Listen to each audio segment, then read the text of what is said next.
One of the cooler brands that's hit retail in 2020 has been G.I. Joe Classified, the first ever official licensed Hasbro 6-inch version of G.I. Joe. G.I. Joe has been through a lot of scales over the years, but this one in particular is designed for collectors. And, well, people who watch the Spectre Creative channel have been saying that they can't find this wave at retail. Why is this? And why have I not done a video on it already? Like, what took me so long? Well, finally doing it, and we have a special guest who's going to join us in a little bit. So let's talk quickly about the history of G.I. Joe and collector toys, products that's actually put out specifically for the adult collector as opposed to the kid audience. It's obviously been a mixed bag over the years. G.I. Joe has had JoeCon, they've done items just for the convention, they have done single releases, they've done box sets that you got an entire team and army builders and the whole 9 yards. It's been not all over the map, but there's definitely been lots of different artistic and creative attempts to produce G.I. Joe figures just for the adult collector in scales that, mimic what kids already have. Even Comic-Con has had its fair share with some cool mashups between Transformers and G.I. Joe, paying homage to the old comic book. One of the things with G.I. Joe, though, is there are two audiences because of the two scales. There were the 12-inch figures in the 60s, and then the 3 3/4 figures that came along in the 80s. And while there are people who collect both, this change in scale and this relaunch in the 80s that was really centered around vehicles. That's why they were 3 3/4, because you could include vehicles at that scale. At 12-inch, the vehicles would be huge. In fact, they did huge vehicles in the 80s line. The USS Flag was so big, it was actually designed to go under a kid's bed for storage. That was the only way you could put it. But 6-inch has not been a scale that has been associated with G.I. Joe. It is a scale that we see a lot of adult collector figures at for a lot of different brands, and it's become a bit of a de facto scale for the adult collector, and adult collectors, if one thing they like, it's consistency. And to have all the characters from pop culture work together in a world is something that, makes them happy. One of the things that has held up G.I. Joe from getting a 6-inch collector line has actually been the link to entertainment. There have been a few G.I. Joe movies over the years, and when the second one didn't perform that great, it led to a postponement in the series. You didn't get a third sequel right away. Not to mention the fact that the movie itself was delayed a year, which meant the product actually shipped a year before to retailers. So retailers had G.I. Joe Retaliation figures on shelf, on peg, when the movie was still a year off. So unlike franchises like Transformers that have been able to basically put out hit after hit, and they've also worked very well internationally because you don't have to speak English to watch two giant robots smash into each other, G.I. Joe has not been as fortunate. And with the current 6-inch classified line, as I get tongue-tied, one of the issues is the lack of a planogram. It's a single item, or rather, there are only 2 different SKUs currently. You have your basic figure, which comes with accessories and sometimes alternate hands or alternate head, etc., and then there's the deluxe figure plus vehicle. But 2 SKUs do not a planogram make, and this makes it very confusing to merch it and even for stock people to restock it, because movie lines are several feet. You will have 1 to 6 feet of product plus additional displays like this one in the center aisle in order to promote a movie. So the reason I'm showing Green Lantern stuff, not just because I worked on it, but as an example, with the Green Lantern movie as a secondary offering that was part of the movie Planogram that was several feet, was a collector 6-inch line for the comic books that was going to be adjunctive, meaning hang next to it. And this is how Signature Series was originally planned. It was designed to be an adjunctive line to the Snake Eyes movie. But because the Snake Eyes movie didn't come out in 2020, and we all know why, That's like how every other movie that was planned for 2020 pretty much didn't come out, except for Mulan that got put on Disney Plus and you had to pay more for it for like a month. Coronavirus, the fun part of 2020. All the movies got pushed out.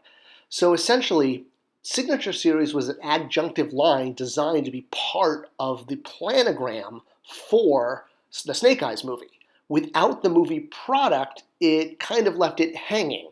And a toy line, even a collector line, can't really survive without being part of a planogram. In a way, it needs a planogram in order to survive. And with the movie being postponed and the movie product being postponed, it left this a bit of an orphan SKU. All right, for more on this, here is Bobby Vala.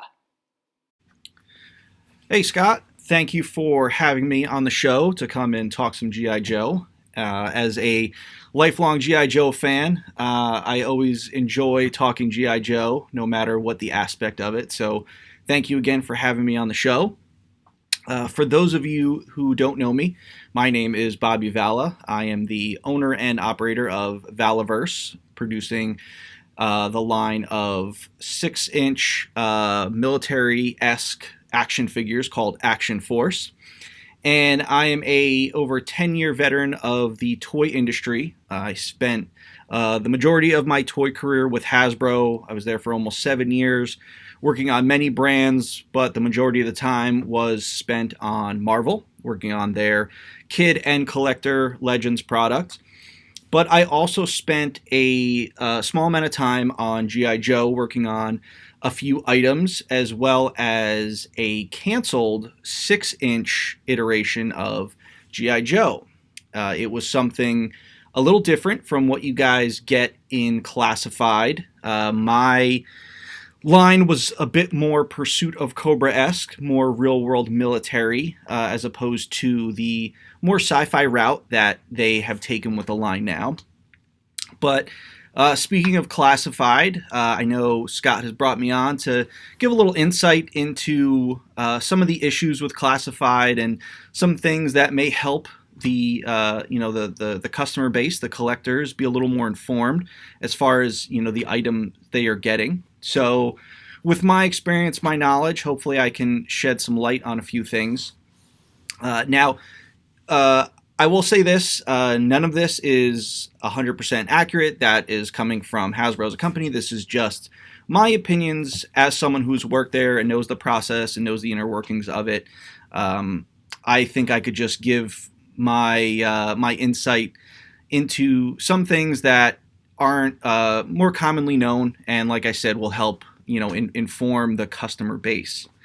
So just to sort of switch gears a little bit and look at Marvel and Star Wars, when Hasbro produces Marvel and Star Wars items, they have a breakdown of their costs that they need to hit to make a profitable item. Part of that cost is a royalty that is paid to Lucas and Marvel, aka Disney. So that royalty is pretty similar for both Marvel and Star Wars. I won't get into what it is, but it is a very big number, and it does eat into the cost quite a bit. Now, when these companies license a brand, Mattel with WWE, Hasbro with Star Wars and Marvel, they pay a royalty. Everyone's royalty is different. Some are smaller, some are larger, but Marvel and Star Wars are definitely on the higher side of things because, Disney has great brands and they want to make sure that, their brands are profitable. So that's why those royalties are so high. So what you're getting when you get a Legends figure and a Star Wars figure, a Black Series figure, you're getting that figure with that royalty taken out. So sometimes you feel like, okay, well, I'm not getting a lot of extra hands, heads, accessories, blast effects, stands, that sort of thing. A lot of that comes from that big royalty that gets eaten into the overall cost. Now, when I was working on the 6-inch G.I. Joe line back in 2016, this was for when they were thinking about doing a third movie until that movie got scrapped and they went in a different direction. But we were looking at doing basically a year rollout of 6-inch Joe, which would be spread out over 3 waves, 1 being movie, 2 being classic, and some other exclusives and possibly vehicles thrown in there. And when I was designing that iteration of Joe, I looked at it like, well, G.I. Joe has no royalty because Hasbro owns it. So therefore, you have that extra cost going back in, and you have that freedom to add more to the item. So I pushed the limits with those figures. I had a stand with them, extra hands, removable magazines, extra heads. I wanted to make sure that what was given in the 6-inch Joe line that I was working on was a really great item and something that was chock full of stuff, gear, accessories, you name it. Because like I said before, I was modeling it after the Pursuit of Cobra line. And for those of you who remember that line, had a lot of accessories, a lot of gear. It was very detailed. It was ahead of its time. It was so well done. And to me, the best era of G.I. Joe. So, as I said, I'm working on this line and really pushing the limits of it. Unfortunately, when the third movie got scrapped, the line got scrapped as well. And it was unfortunate because Hasbro senior management looked at it like, well, they only wanted to put out G.I. Joe if there was entertainment behind it. And unfortunately, because that entertainment was no more, they did not want to push forward with a G.I. Joe line, even though, several of us pushed because it was a collector offering that 6-inch scale. Company didn't see it that way. So G.I. Joe went on the shelf again. I went back to Marvel, and then Hasbro went again and tried to, do some more G.I. Joe, and now here we are with Classified. So now, with Classified, it's very bittersweet for me, I think, because I see it, and it's not what I had envisioned, and it's not the particular taste or brand of vodka, you might say, but it's great to see G.I. Joe back on the shelf, even though no one can find it on the shelf. But it's not for me, but also when I see the line, it disappoints me in a way because of how they're handling what's called perceived value. So perceived value is if you have one thing that a company puts out, aka Marvel Legends, Star Wars, at a certain price point, and it looks a certain way. As you can tell, Marvel Legends Black Series, they are kind of similar in offering, even though Legends has a Build-A-Figure. Star Wars has soft goods and a little more deco, and you get more newly tooled parts because every figure is sort of unique. But the perceived value is there. You look at both items, you say, okay, well, that looks like $20. Then Hasbro puts out G.I. Joe, and they say, well, we have to have perceived value. We can't have a G.I. Joe item that looks like a much better offering at $20 because then it will make our Legends and Black Series items look far less. So the G.I. Joe items have, in my eyes, been watered down. And what you're getting is a watered down item that has less meat to it than it should. The G.I. Joes could, without having a royalty, could come with extra hands, a stand, an alternate head, more gear. And when I see it, it hurts to see it because it got caught up in that perceived value, thinking process that Hasbro has. So now, as a consumer, you're getting a G.I. Joe item that has X amount of royalty taken out of it, even though there is no royalty to it, and you're getting less of an item than you should as a consumer. So Hasbro is obviously reaping the benefits because their profit margins are much better on a G.I. Joe line with no royalty, when their cost is probably on par with Legends. So that bothers me as someone who's worked there and knows the inner workings, and then as a consumer knowing that, because you should be getting what you should be getting. And I feel like with G.I. Joe Classified, you're not really getting what you should be getting. And like I said, it's great that G.I. Joe is back, that when you can find it, it's there, but the issues with the shipping, the on-shelf stuff, the exclusives, it's not great, and it's causing, some negativity in the collector community, which is unfortunate because, as collectors, we all want to be happy and get what we, want to get. And for G.I. Joe Classified, it's not that way. But for me, it's just that added bit of sting with that perceived value concept. So, I know I've said it on some other shows I've been on, some other podcasts, about this perceived value. And I'm doing it not to be negative towards the line. I just want the consumers to be informed for what they're getting. If you want to collect G.I. Joe Classified, that is great. And I think it's great that people are out there waiting, at Target and Walmart at 6 a.m. till they open so that they can get their figures. That's great. That hunt is very important to collecting. I just want the collector community to be informed as to what's going on from someone who has been there. And like I said, this is not coming from Hasbro. I don't know to a fact that this is what they are doing, but I have a pretty good sense that this is the issue because of what I'm seeing with Classified and how I know the workings with the other collector product that is put out. So go out there, get those Joes, collect those Joes, but at the same time, just remember what you're getting. So thank you to Scott for having me on the show. It's a great honor to be on here, talking with Scott, talking with all of you. If you are looking for some more to collect, as I said, Valaverse, my line is called Action Force. It is a 1/12 scale, 6-inch military line with some great unique characters.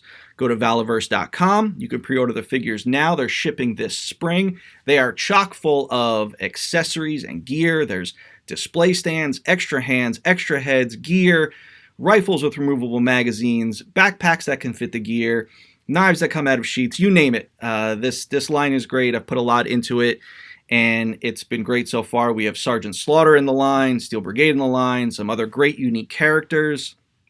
The line is going very well, and I say it all the time, I have the best fans for the line. So if you haven't seen it, please go check it out. Always let me know what you think. I love hearing feedback from everyone. Thank you to everyone for supporting the line and loving all things toys. The collector community is great. Thank you to everyone for being collectors. We couldn't be doing it without you guys. So thank you so much. A huge thank you to Bobby for joining us on the Spectro Creative channel. I love bringing in people who know more about the brand than I, and definitely Bobby's work at Hasbro and his lifelong love of G.I. Joe definitely makes him the expert. He knows what the other half of the battle is.